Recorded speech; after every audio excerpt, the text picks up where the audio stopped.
ইস্তেঞ্জার পর কি টিস্যু ব্যবহার করা বিদআত? আল্লাহ রাসূল সাল্লাল্লাহু আলাইহি ওয়াসাল্লাম তো টিস্যু ব্যবহার করেন। ঢিলাখুলো কতক্ষণ ধরে ব্যবহার করা উচিত? 40 পা হাঁটাহাঁটি করা কি মুখ্য বিষয়? মসজিদে শুয়ে থাকা বা ঘুমানো যাবে কিনা? দাড়ি কতটুকু রাখা ফরজ? ছোটকাল স্কুলের বন্ধুদের দেওয়া পূজার নাড়ু খেয়েছি, এদিকে আমার গুনাহ হয়েছে, এখন আমার করণীয় কি? খাওয়ার সময় সালাম দেওয়া যাবে কিনা? নবী সাল্লাল্লাহু আলাইহি সাল্লামের নাম শুনলে হাতের বৃদ্ধাঙ্গুলিতে চুমু খাওয়া এবং চোখে মোছা কি সুন্নাহসম্মত? মুসলমানদের উপরে নির্মম নিপীড়ন চলছে পৃথিবীর বিভিন্ন প্রান্তে, এক্ষেত্রে আমরা যারা বাংলাদেশে আছি আমাদের করণীয় কি?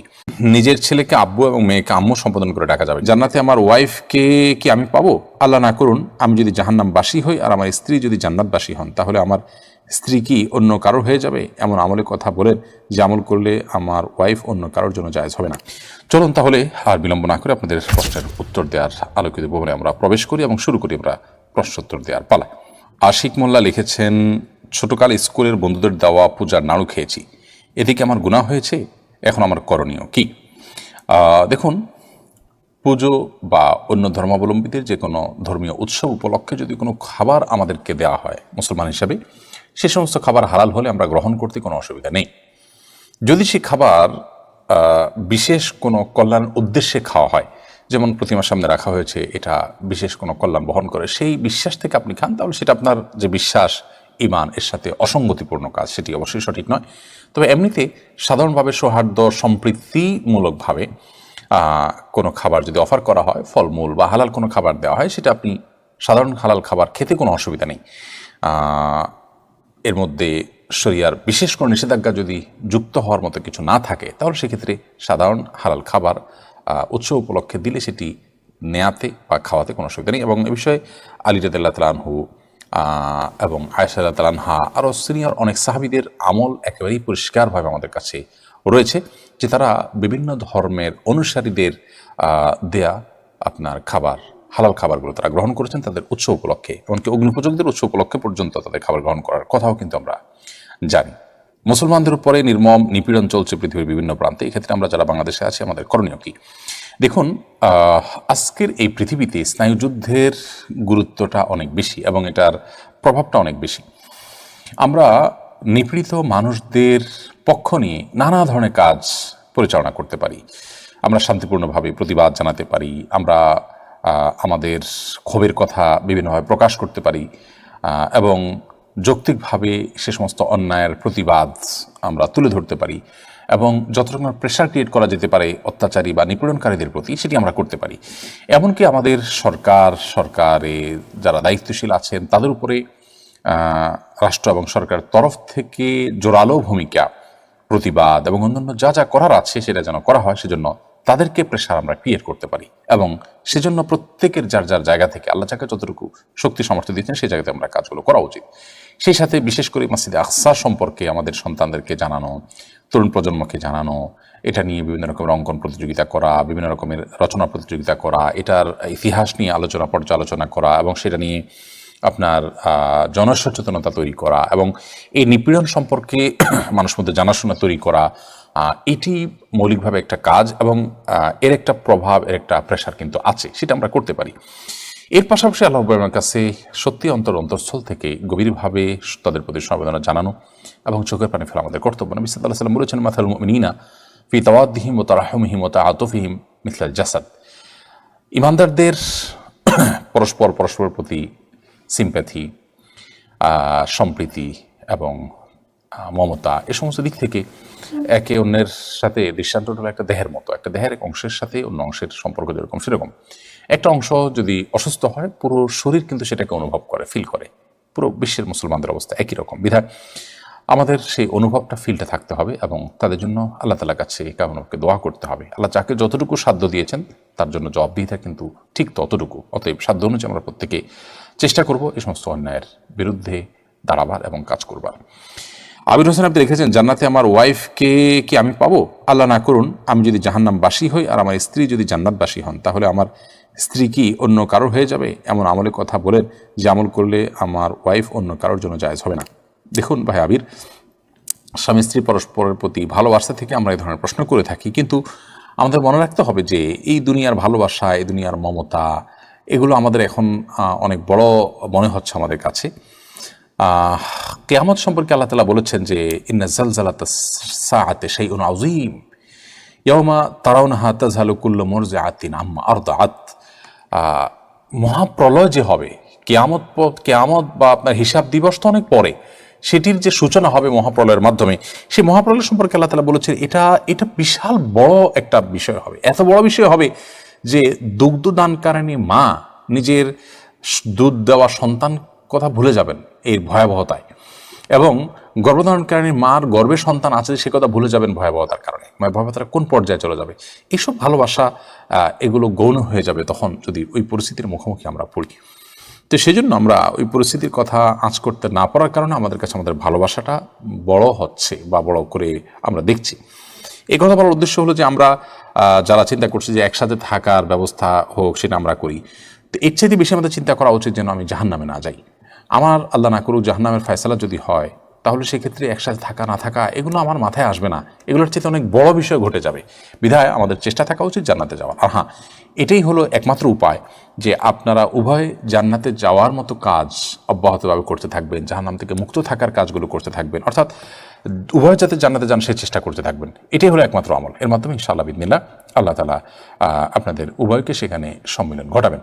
এর বাইরে স্বামী স্ত্রী একজন জাহান্নামে গেলে আরেকজন জান্নাতে গেলে তার কি হবে, তার অন্য কারোর হয়ে যাবেন কিনা তিনি, এ বিষয়ে কোরআন হাদিসে আলাদা করে কোনো কিছু বলা নেই। এর প্রকৃত স্বরূপ কি হবে সেটা একমাত্র আল্লাহ রাব্বুল আলামিন ভালো জানেন। আলামুল গায়বের বিষয়, অদৃশ্যের জগতের বিষয় কি হবে না হবে আমরা ধারণা করে কোনো কথা বলতে পারি না। তবে আল্লাহ রাব্বুল আলামিন যা ফয়সালা করবেন সেটাই হবে, এবং আমি যদি আল্লাহকে সন্তুষ্ট করে দুনিয়া থেকে যেতে চাই তো আমার চাওয়ার বাইরে কিছু হবে না ইনশাআল্লাহ তাআলা। এমডি শাওন আপনি লিখেছেন, আমি একটা দোকানের কর্মচারী, মসজিদে নামাজের সময় দোকানের কাস্টমার থাকলে কি দোকানের কাস্টমার রেখে নামাজ আদায় করা যাবে? এতে কি দোকানের মহাজনের হক নষ্ট হবে? দেখুন, সময় হলে নামাজের ওয়াক্ত হলে নামাজ পড়তে হবে, এটা ফরজ, এটা আল্লাহ রাব্বুল আলামিনের নির্দেশ। আল্লাহ রাব্বুল আলামিন এই নির্দেশ পালন করতে গিয়ে কারোর কোনো প্রকার অসুবিধা তৈরি হলেও সেটা আপনাকে করতেই হবে। তবে এ সমস্ত ক্ষেত্রে আগেভাগে বলে নেওয়া ভালো যে আপনার মহাজন বা মালিক যিনি আছেন তিনি যেন আপনাকে এটা অ্যালাউ করেন। তিনি যদি অ্যালাউ না করেন তাহলে সেক্ষেত্রে আপনি অন্য চাকরি খুঁজবেন, কিন্তু অবশ্যই আপনাকে নামাজের সময় নামাজ পড়তে হবে। আর নামাজের সময় নামাজ পড়তে যাওয়ার কারণে আপনার মালিকের ক্ষতি সেটা ধর্তব্য হবে না। তবে হ্যাঁ, যদি কোনোভাবে মালিকের ক্ষতি না করে নামাজ পড়ার সুযোগ থাকে, যেমন একজন মসজিদে গিয়ে নামাজ পড়লেন একদিন, আরেকজন দোকানে দুজন মিলে জামাত করলেন, এভাবে পালাবদল করে করলেন, একটু আকপাস করে করলেন, অর্থাৎ এমনভাবে করলেন যে দোকানদারেরও ক্ষতি না হয় বা নামাজেরও অসুবিধা না হয়, তাহলে সেটা হবে সবচেয়ে উত্তম এবং দায়িত্বশীলতার কাজ। মুবারক হোসেন শিবলু আপনি লিখেছেন, দাড়ি কতটুকু রাখা ফরজ? দাড়ি একজন মুসলিম প্রাপ্তবয়স্ক পুরুষের জন্য লম্বা করার নির্দেশ নবী সাল্লাল্লাহু আলাইহি ওয়াসাল্লাম দিয়েছেন। আফুল্লুহা আর খুল্লুহা, তোমরা দাড়িকে ছেড়ে দাও, দাড়িকে লম্বা করো, এই জাতীয় নির্দেশগুলো তিনি করেছেন। অর্থাৎ দাড়িকে ছেড়ে দেওয়া এবং লম্বা করার নির্দেশ কিন্তু হাদিসে এসেছে। কতটুকু লম্বা করব এটা নিয়ে ওলামা ইকরামের মধ্যে দুটি মত পাওয়া যায়। অনেক ওলামা ইকরাম বলেছেন যে লম্বা করো বলেছে অতএব লম্বা করতেই থাকবো। তবে এক মুষ্টির ব্যাপারে একটি বেশ স্ট্রং মত আছে ইমাম আবু হানিফার মাযহাব এবং আর অন্যান্য ওলামা ইকরামের অনেকের মত হলো যে এক মুষ্টির পরে অতিরিক্ত হলে সেটা চাইলে আপনি কাটতে পারেন। এখন এক মুষ্টির অতিরিক্ত হলে সেটি কাটা যাবে যে তার দলিল এবং প্রমাণ কি? তার প্রমাণ হলো সহিহ বুখারীতে স্বয়ং আব্দুল্লাহ ইবনে ওমর রাদিয়াল্লাহু তাআলা আনহু থেকে বর্ণিত আছে যে হজের সময় তিনি এক মুষ্টি ধরে তার অতিরিক্ত দাড়ি তিনি কেটেছেন, এবং অন্যান্য সাহাবীদের অনেক থেকে আরও কোনো সাহাবী থেকে একই আমল পাওয়া যায়। তো এগুলো থেকে বোঝা যায় যে আসলে এক মুষ্টির পরে অতিরিক্ত দাড়ি কাটা যায়। নবী সাল্লাল্লাহু আলাইহি ওয়াসাল্লাম যে লম্বা করতে বলেছেন এর মানে হলো এভাবে লম্বা করতে থাকা। আর যদি কারোর দীর্ঘ করতে করতে এত বেশি দীর্ঘ হয় যে পেশাব করলে পেশাব ছিটে আসে সেখানে, কিংবা আপনার বোতাম লাগাতে অসুবিধা হয় বা অস্বস্তির অবস্থা তৈরি হয়, তাহলে এক মুষ্টির পরের অংশ তিনি চাইলে কাটতে পারেন।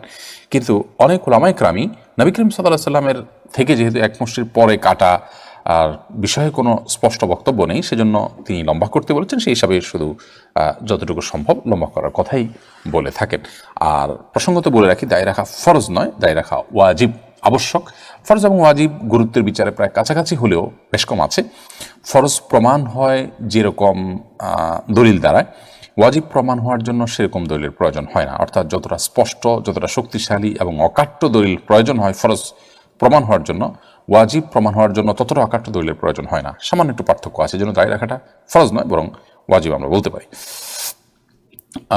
শুধু নয়, সমস্ত ফুকাহায়ে মতে এটি ওয়াজিব। হাবিব, আপনার প্রশ্নটি আপনি লিখেছেন, নিজের ছেলেকে আব্বু এবং মেয়েকে আম্মু সম্বোধন করে ডাকা যাবে কিনা? স্নেহের জায়গা থেকে বা মমতা করে তাদেরকে আব্বু বা আম্মু ডাকতে কোনো অসুবিধা নেই। এটা রূপক অর্থে আব্বু আম্মু ডাকা হয়। আব্বু আম্মু ডাকার মানে এই না যে আমার কাগজে কলমে জন্মদাতা পিতা বা মাতা হিসেবে তাদেরকে ঘোষণা দিলাম, এরকম তো আর কেউ করে না। অতএব স্নেহের বশে তাদেরকে আব্বু কিংবা আম্মু ডাকাতে কোনো সমস্যা নেই। এনএইচ নাহিদ আপনি লিখেছেন, নবী সাল্লাল্লাহু আলাইহি সাল্লামের নাম শুনলে হাতের বৃদ্ধাঙ্গুলিতে চুমু খাওয়া এবং চোখে মোছা কি সুন্নাহসম্মত? দেখুন, এ বিষয়ে আমাদের অনেক ভাইরা নানা রকমের দলিল প্রমাণ ইত্যাদি হাজির করেন। নবী করিম সাল্লাল্লাহু আলাইহি সাল্লামের নাম শুনলে তার প্রতি দুরূদ পাঠ করতে হবে।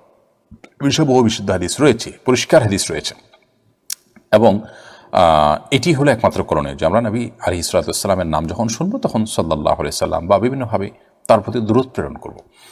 এর বাইরে আমাদের আঙ্গুলে চুমু খাওয়া এবং সেই চুমু খাওয়া আঙ্গুল চোখে মোছা, এটা কোরআন কিংবা হাদিসের কোনো নির্দেশ নয়। এটি নবী সাল্লাল্লাহু আলাইহি সাল্লাম থেকে প্রমাণিত বিশুদ্ধ কোনো হাদিস দ্বারায়, নবী সাল্লাল্লাহু আলাইহি সাল্লাম থেকে বর্ণিত কোনো বিশুদ্ধ হাদিস দ্বারা প্রমাণিত নয়। এর মাধ্যমে চোখের যদি বাড়ে, উপকার হয় বা এটা মহব্বতের প্রকাশ হয় ইত্যাদি, এই সমস্ত কথাগুলো অন্যদের কথা, কোরআন এবং হাদিসের কথা নয়, কোরআন হাদিস থেকে প্রমাণিত কোনো বিষয় না। আমাদেরকে মনে রাখতে হবে, আল্লাহ তাআলা বলেছেন, মা আতাকুমুর রাসূলু ফাখুযুহু ওয়া মা নাহাকুম আনহু ফান্তাহু, তোমাদেরকে রাসূল যা দিয়েছেন সেটিকে তোমরা আঁকড়ে ধরো, আর রাসূল সাল্লাল্লাহু আলাইহি সাল্লাম যা থেকে তোমাদেরকে বিরত থাকতে বলেছেন, বারণ করেছেন, তা থেকে তোমরা বিরত থাকো এবং দূরে থাকো। অতএব একজন মুসলমান হিসেবে আমরা সেই কাজগুলো করে যাব যা আমাদেরকে আল্লাহ হাবিব সাল্লাল্লাহু আলাইহি সাল্লাম করতে নির্দেশ করেছেন। তারই অংশ হিসেবে আমরা নবী সাল্লাল্লাহু আলাইহি ওয়াসাল্লাম নাম শোনার পর দুরূদ পাঠ করব, আর আঙ্গুলে চুমু খাওয়া, চোখে মোছার নির্দেশ যেহেতু তিনি করেননি, কোরআন হাদিস দ্বারা প্রমাণিত নয়, বিধায় সেগুলো থেকে আমরা বিরত থাকবো। এমনি নাইম হাসান লিখেছেন, মসজিদে শুয়ে থাকা বা ঘুমানো যাবে কিনা? মসজিদ শোবার জায়গা নয়, কিন্তু কেউ যদি ইতিকাফের নিয়তে মসজিদে শোয়, ঘুমায়, তাহলে সেটা ঠিক আছে। অর্থাৎ আপনি যখন মসজিদে প্রবেশ করলেন, নিয়ত করলেন যে আমি মসজিদে অবস্থান করাও একটা ইবাদত, সেই ইবাদতটা করবো। মসজিদে গিয়ে নামাজ পড়া যেমন একটা ইবাদত, মসজিদে গিয়ে আমি অবস্থান করবো সেটা একটা ইবাদত। অতএব সে নিয়ত করলেন যে মসজিদে অবস্থান করব, মসজিদে থেকে জিকির আজকার, দোয়া, তেলাওয়াত ইত্যাদি করা, এটার উদ্দেশ্যে মসজিদে অবস্থান, সেটা একটা ইবাদত, সেই উদ্দেশ্যে আমি অবস্থান করবো, তাহলে সেক্ষেত্রে আপনি ঘুমালেন, শুলেন, কোনো অসুবিধা নেই। কিন্তু এমনিতে আপনি মসজিদকে হোটেল বানালেন, আপনি এটাকে একরকম ম্যাচের মতো বানালেন যে বাহিরে আপনি সমস্ত কাজ কামে মাশগুল থাকেন, মসজিদে এসে শোন, মসজিদে এসে ঘুমান, জাস্ট সময় কাটান, শোয়ার জন্য মসজিদে আসেন, এরকম হলে সেটা অবশ্যই জায়েজ নয় এবং মসজিদ এটার জন্য তৈরি হয়নি। সোহানুর রহমান শিহাব আপনি লিখেছেন, খাওয়ার সময় সালাম দেওয়া যাবে কিনা? খাওয়ার সময় সালাম দেওয়া নেওয়াতে মৌলিকভাবে কোনো অসুবিধা নেই, যদি ডিস্টার্ব ফিল না করেন যাকে সালাম দিয়েছেন তিনি, তাহলে সেক্ষেত্রে খাওয়ার ফাঁকে ফাঁকে আমরা কথা বললে সেটা যেরকম নাজায়েজ নয়, ঠিক সালাম আদান প্রদান করলে সেটা নাজায়েজ নয়। আমরা অনেকে মনে করি খাওয়া আর ইবাদত করা সমান, খাওয়া আর নামাজ পড়া সমান, এরকম অনেক মুখরোচক কথা বা অনেক বলি আমরা শুনতে পাই, এগুলোর কোনো ভিত্তি নেই। নামাজ এরকম কথা বলা যায় না, সালাম দেওয়া যায় না, খাওয়ার সময় এরকম কথা বলা যাবে না, বোবার মতো বসে খেতে হবে এবং সালাম দেওয়া যাবে না, এরকমটা আমরা অনেকে মনে করি, এটা সঠিক নয়। এরপরে ফরিদউদ্দিন আপনি লিখেছেন, পশ্চিমা বিশ্ব একদিকে মানবতার কথা বলে, আরেকদিকে ফিলিস্তিন মুসলমানদের নিধন ইসরায়েলকে সহযোগিতা করে, তাদের এই দ্বিচারিতা সম্পর্কে কিছু বলবেন আশা করি। দেখুন, এটা করে এ বিষয়ে নতুন করে বলার কিছু নেই, আমরা মোটামুটি সবাই জানি অন্যায়কে সমর্থন করা সেটাও অন্যায়। অতএব অন্যায়কে যেরকম আমাদের ঘৃণা করতে হবে, অন্যায়ের সমর্থনকেও ঘৃণা করতে হবে।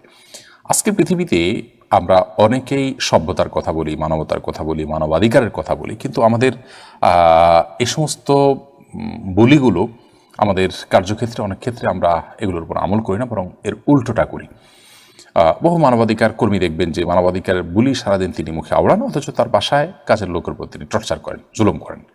ঠিক একইভাবে সভ্যতার কথা বলা বহু মানুষকে পৃথিবীতে দেখবেন যে তারা নির্মমভাবে, অকাতরে আপনার যে মুসলমানদেরকে জীবন দিতে হচ্ছে, নির্মমভাবে তাদেরকে হত্যা করা হচ্ছে, সেটাকে তারা সমর্থন করছেন অবলীলায়। একজনের ভূখণ্ড আরেকজন জবরদখল করছেন, সেটার বিরুদ্ধে কোনো প্রতিবাদ করছেন না, সেটাকে অনেকটা মেনে নিচ্ছেন। হসপিটালের মতো জায়গায় বোমা হামলা করে শত শত মানুষকে হত্যা করছে, এই বিষয়ে কোনো প্রতিবাদ করছে না, কিন্তু এই মানুষগুলোই নাকি আবার মানবাধিকার ধ্বজাধারী, তারা নাকি অনেক বেশি আপনার মানুষ অধিকার নিয়ে সোচ্চার, তারা নাকি অনেক সভ্য।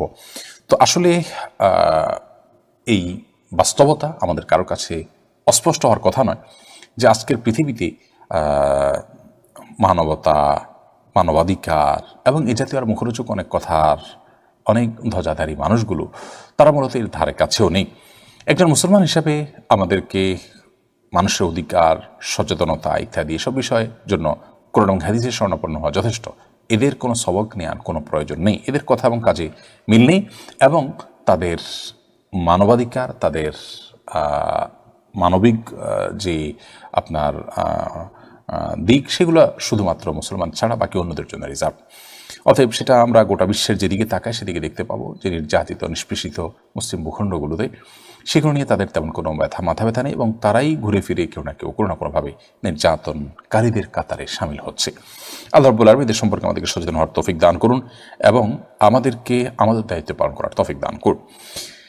সাবিহা শান্তা আপনি লিখেছেন, মেয়েদের চুল কাটলে কি গুনাহ হবে? মেয়েদের চুল যদি কেটে আপনি ছেলেদের মতো করে ফেলেন বা কোনো ফাসিকা নারীর সাথে চুল কেটে তার আদলে তার স্টাইলে চুল রাখেন, তাহলে সেটা নিষিদ্ধের আওতায় পড়বে। এছাড়া এমনিতে চুল অনেক বড় হয়ে গেছে, একটু কাটলেন, তো এটা নিষিদ্ধ নয়। উম্মাহাতুল মুমিনিনদের থেকে চুল কাটা বিষয়ে প্রমাণিত আছে। কিন্তু এর মানে এই না যে ওই যে বললাম চুল কেটে আপনি পুরুষের মতো করে ফেললেন, যে নারী পুরুষ আলাদা করার কোনো সুযোগ নেই, অথবা আপনার কোনো ফাসেকা নারীর চুলের স্টাইল আপনি ধারণ করলেন, সেরকম যদি হয় তাহলে সেটা নিষিদ্ধের আওতায় পড়বে।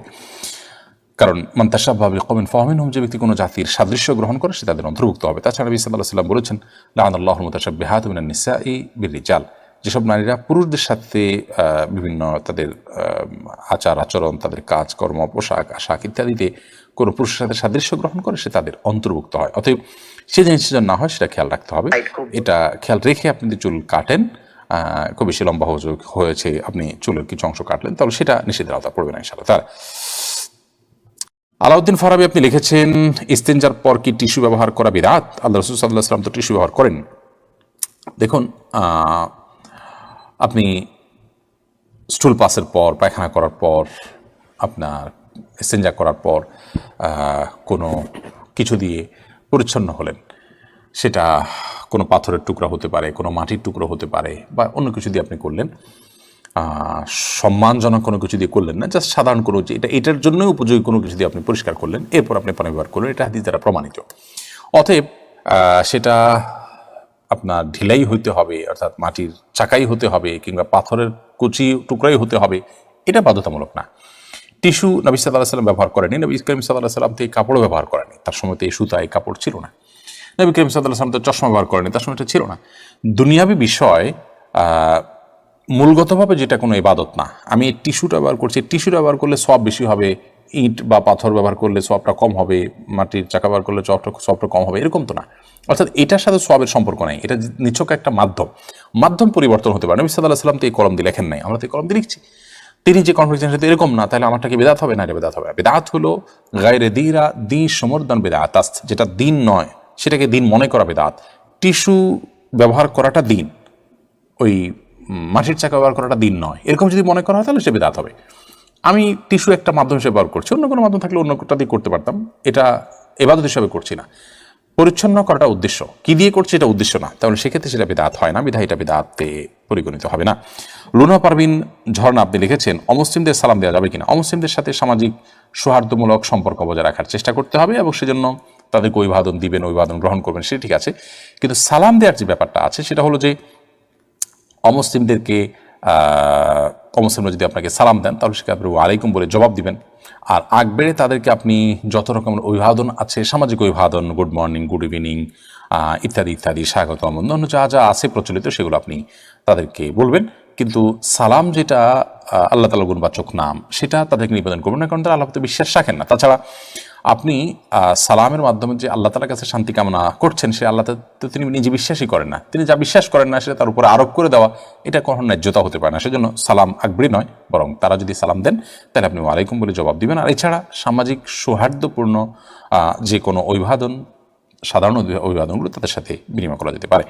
ডিলাক্লোক কতক্ষণ ধরে ব্যবহার করা উচিত? 40 পা হাঁটাহাঁটি করা কি মুখ্য বিষয়? মুখ্য বিষয় 40 পা বা এর কম বেশি কোনো পা হাঁটাহাঁটি করা নয়, বরং মুখ্য বিষয় হলো পেশাবের পর বা মলমূত্র ত্যাগের পর অপবিত্রতা থেকে পবিত্র হওয়া, এটা হলো মুখ্য বিষয়।